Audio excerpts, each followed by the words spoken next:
Hello, welcome to a new Ostrich video, and today I want to talk about something really important before every single flight. And this is a workaround, and always if you're a pilot in command you have to check that your aircraft is in airworthy conditions. So as A2A includes a feature with the aircraft, I want to show you this on example of the Piper Comanche. So now, before we start as a workaround, we have to make sure that the aircraft itself is safe to do the workaround. So we did our pre-flight checks, we checked that we have enough fuel, that everything is right there, and then we checked that the aircraft is ready for workaround. That means our magnetos are in the off position, our fuel mixture levers in the cut-off position, and the parking brake is set, as well as the flaps are down. So, very nice. So let's press Shift and 8 to get to work around the inspection. So we did all of these already. Now pre-flight check, and now let's start with the flight flap. First, we wiggle it and listen to the sound, and it sounds a bit different than usual. So let's look at our connections, and here you see already a problem. You see, here's the washers are correct, here as well, and here as well, but here is a nut missing.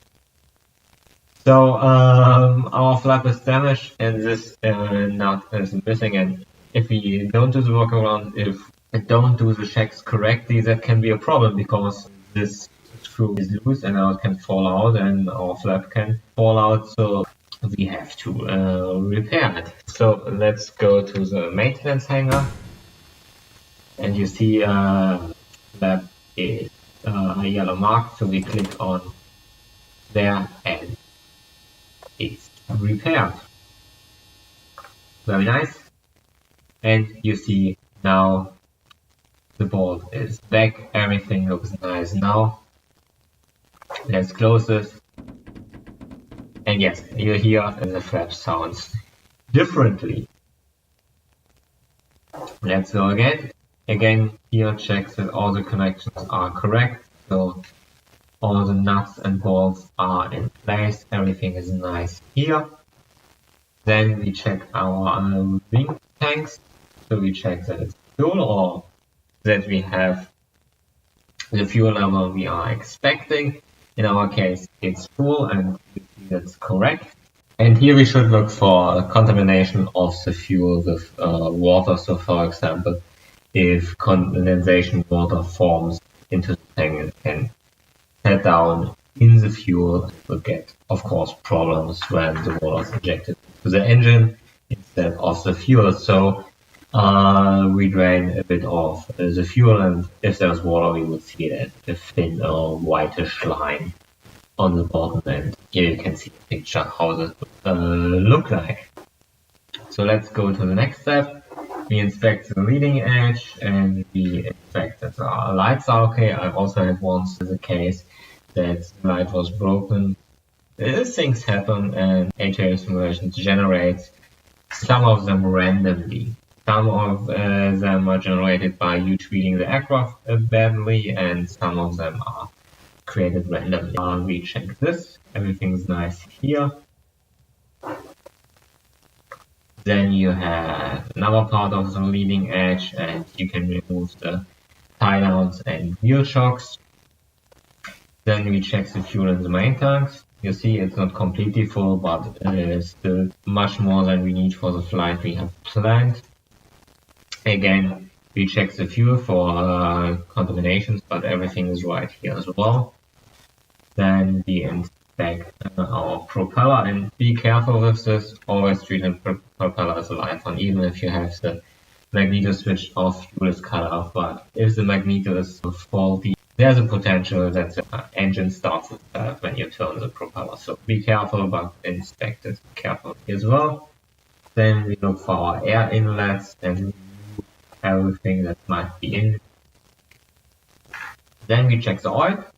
So you still have enough oil and you see it's no contaminations at all. So you can see little flakes in here that would indicate a really serious engine damage if some metal parts of the engines shaved off and going into the oil. That would be a bad sign, and here you see everything is fine.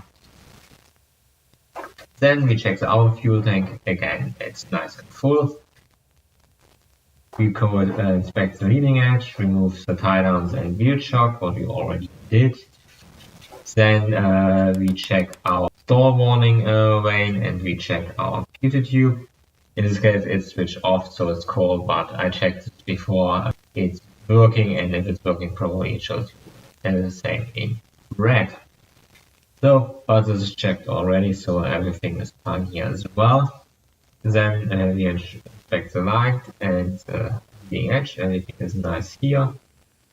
Then with this fuel tank, it's full, fuel isn't contaminated, so everything is fine here as well. Then we inspect the bearings, all nuts and bolts are in here, so that's fine. Sounds okay. Everything looks good here as well. Then we clean the starting port here. Then we remove the tie down, inspect all the bearings, and in this case it's really hard to see. You have to really look careful that all the balls in here are in. So very nice indeed. Then we check the connections here. Again, all the balls are connected. Everything looking good. And again, we wiggle it a bit and listen to it, and it sounds good. And then lastly, you make sure that the luggage compartment is securely closed, and with this our workaround is completed, and we can now resume with the before start checklist and then start our flight.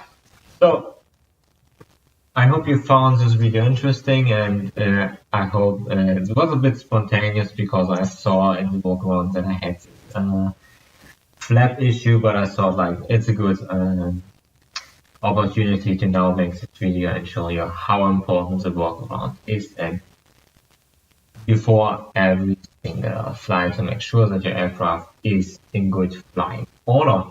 So if you have questions, if you have comments, just leave them down below, and all that's left to say from me now is thanks for watching and see you at the next time. Bye bye.